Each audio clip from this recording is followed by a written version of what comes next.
You see them every single day, right? On every street corner, every highway. But let's be honest, how often do we really think about what they're saying? Today, we're going to change that. We're going to stop seeing road signs as just a bunch of rules on a pole and start seeing them for what they really are, a language. I mean, just think about this for a second. What if you woke up tomorrow and every single road sign was just gone? No stop signs, no speed limits, no little warning that a sharp curve is coming up. It would be absolute, total chaos. And that chaos, well, it proves a really important point. This whole system of signs isn't just a random collection of regulations. It's a shared, silent language that gives us order, safety, and a bit of predictability on our roads. And it's a language that all of us really need to be fluent in.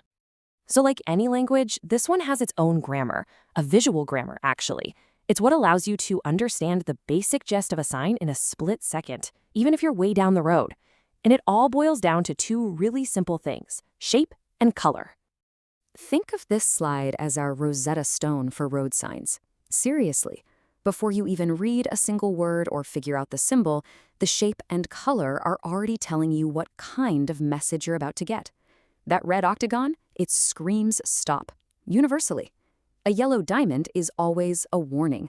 And an orange diamond, that's a heads up for a temporary danger, like construction. It's instant communication. So how does this grammar actually work in the real world? Well, let's start with the most direct commands out there, regulatory signs. Look, these are not suggestions. They're not friendly pieces of advice. These are the signs that are giving you a direct order, and you have to obey it. The basic logic here is incredibly simple. If you see a green circle, it's giving you permission. It means you can, or sometimes must, do whatever is shown inside. But that red circle with the big line slashed right through it, yeah, that's the universal symbol for no. It means that action is absolutely forbidden. And you see this universal symbol for no pretty much everywhere. Do not enter. No U-turns. No parking. That red circle with the slash instantly tells your brain, nope, not allowed to do that here. No exceptions. Then on the other side of the coin, you've got the signs that tell you what you must do. These are the ones that keep traffic flowing safely and, predictably. We're talking about things like one-way signs, keep right, and of course, the big one, the speed limit. They set the ground rules for that specific piece of road. The big takeaway here is that obeying these signs, it's completely non-negotiable. And sometimes the stakes get even higher. Some of these regulatory signs will mark off special areas, like community safety zones, where any traffic offense comes with much bigger fines. And for good reason, the risk to people is just that much greater. All right, so if regulatory signs are the direct orders, then our next category, the warning signs, they're kind of like the road's way of giving you a friendly heads up. They're just trying to tell you, hey, watch out, there's a potentially dangerous or unusual condition coming up. And this is where that visual grammar really becomes second nature.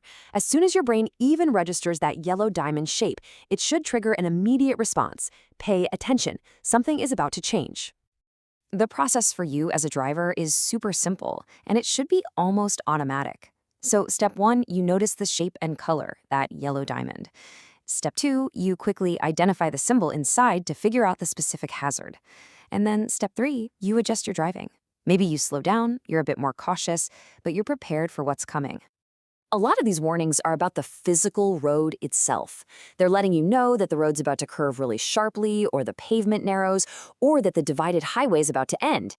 It's absolutely crucial information that lets you prepare your car and adjust your speed.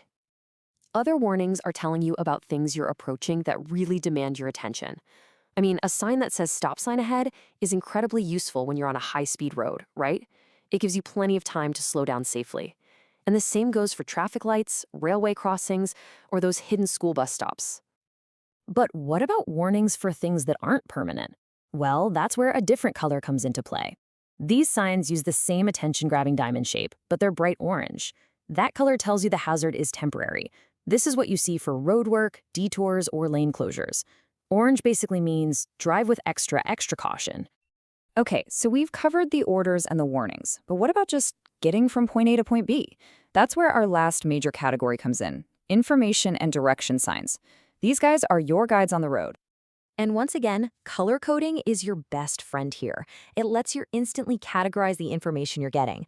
So the big green signs, Those are your main navigational tools for towns and cities.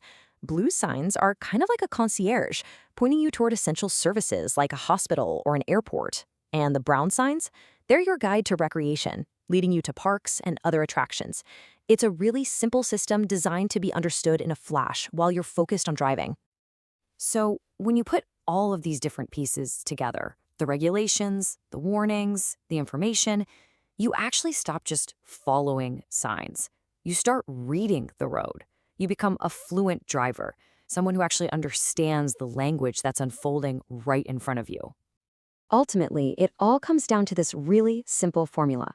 Shape plus color plus symbol equals the full story.